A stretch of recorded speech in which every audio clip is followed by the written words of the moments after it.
Hi, everybody. Welcome to Digital Art. I'm going to go over assignment 2A, specifically the still life part of the assignment. This is a file that will stay with you for the whole semester, so be sure that you are saving your work. And I also recommend only doing the steps I show you. Don't add anything else, or else you'll have to delete it and then redo it later, which is annoying. So just for the A assignments, only do what's asked, all right? So we're going to do a still life. A still life is an image that includes objects that are not alive. So like cups and bowls and fruit and my eraser, things that aren't around, not living. Our first step is going to be adjusting our canvas. So our canvas right now is called portrait orientation. That's where it's up and down. It's a bit longer than it is wide.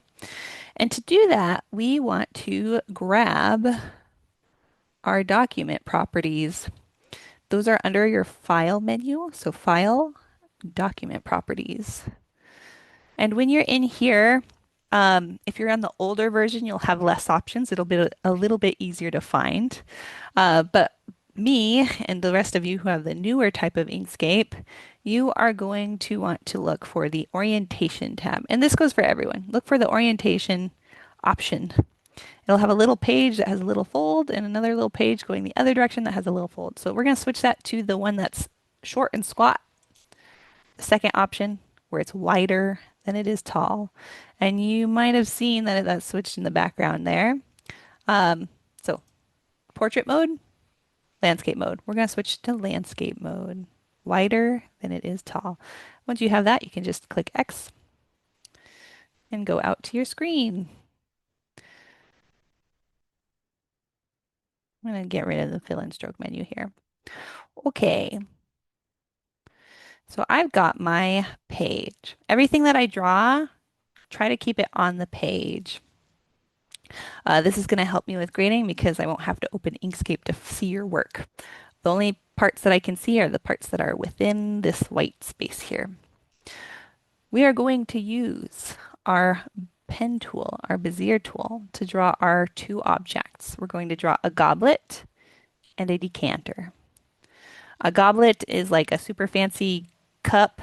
Um, the one that they show in the lessons looks kind of like I don't even know what type of, like a martini glass. It's very like sharp. So I'm going to show you how to do that style that comes from the lessons. And for this one, it's fairly easy. So I'm going to take my pen tool and using the control key on my keyboard, restrict the line so that it stays nice and flat and click. And then I'm going to hold the control key and move down at an angle and click. And then I'm going to move straight down, click, slight angle to the side, not as sharp as that top one, click, across, click, up at a slight angle again, click, straight up, click. I'm holding the control key this whole time and back to the beginning, click. Now I have to open my fill and stroke menu because I have a solid fill with no stroke. So let me do that. Object, fill and stroke, remove the fill, set the stroke to a solid color.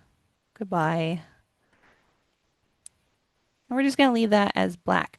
Um, at this point, I would like you to kind of look at your goblet. This is the basic shape that we want it, but do you notice if any of your like nodes are like kind of like offset? Like this node is a little bit taller than this one. Most of my other ones are pretty okay. The other thing I noticed is that the lines for the stem are, it's very wide. It's a very thick stem, and I want them to be a little more narrow. So I'm going to use my nodes tools to adjust those. You can very easily make two nodes line up if you click on the one that's off and then use your arrow keys on your keyboard to very gently shift that around. Something else that I noticed that you might not be able to see very easily, but I can see it because I've done art a long time. My stem isn't even. It's slightly over here too far. So I want to move it over just a little bit. So I'm going to select multiple nodes by drawing a box around all the ones on the bottom here. And then I'm going to use my keyboard keys to just very subtly shift that over until it's even.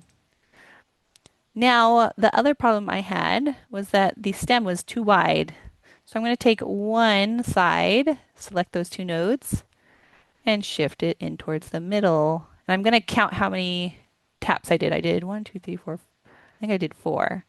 So then I'm going to do the same on the other side. Select these two nodes. One, two, three, four. And take a look. Do you like what I see? It's pretty good. I think this one's actually a little too low. I'm going to shift that back up again. But I think that works for me. All right. So I'm going to leave that. I'm going to let that exist on its own over there and go to a clear spot. Oh, you know what we can do? We can save our work. Don't forget to save your work. Inkscape loves to crash. So we're going to save this one as save file, save as, and we're going to save it as still1.svg. Still1.svg. So that has our goblet in it. I'm going to leave that alone, go to a clear spot on my canvas, grab my Bezier tool, and this time I'm going to draw a decanter. A decanter holds the liquid that you're going to pour into other stuff, so it can hold juice or wine or water. The decanter that we're going to draw is like really fancy and curvy. So what I recommend for this one is kind of watch what I do. Let me finish the process and then work on yours. And if you need to pause and stop the video when you're working on yours, do so. All right. So the decanter. Ours is going to have a spout opening that's facing up at an angle. And then the neck of the decanter is going to come down. I'm going to click and pull to create a slight curve. Then it's going to have a big wide base to hold all of that liquid. So I'm going to go kind of over here to the side a little bit and then pull again to create that big bend, that big curve. Then I want a nice wide base. And then it's going to curve back up towards the neck area. I'm going to push that down a little bit. And then I'm going to end back at the start. So I've got an angled top, I've got a skinny neck, a big wide base. My curves are okay, but again, this is where we can go into our nodes tool and adjust. So here, I think my real issue with this shape is this node down here. So I'm going to take this, pull out these handles just a touch, make that nice and curvy. I think I want this one to be down further.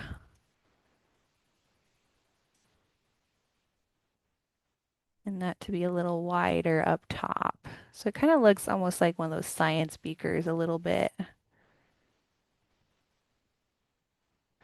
Um, Last, I've got this straight line going from the top spout. So I'm going to take my tool, grab the segment, and just pull it just slightly to face that curve up. If you have any nodes that you don't like, delete them. If you need to add nodes, add them. If you need to shift a node to a smooth node rather than a quarter node, or vice versa, do that. But try to get a shape that looks fairly similar to this one for your decanter. So let's zoom out and see what we have. We have a problem. Um, okay, I've got a wine glass that is smaller than the object holding all of my stuff, or a juice glass, whatever you want to call it. Um, it's smaller than the object holding all the stuff, all the liquid. So I need to make my glass smaller and my decanter bigger. To do that, I'm going to use the select tool, hold the control key, and grab a corner and make my decanter larger. The control key helps it to resize evenly on both sides. Then I'm going to grab my goblet hold the control key and make that smaller so that it like makes sense in the situation. The next thing that I want to do, once I have the sizes correct, is you might notice that the line style is kind of off between these. My goblet, because it was shrunk, looks like it has skinnier lines than my decanter does.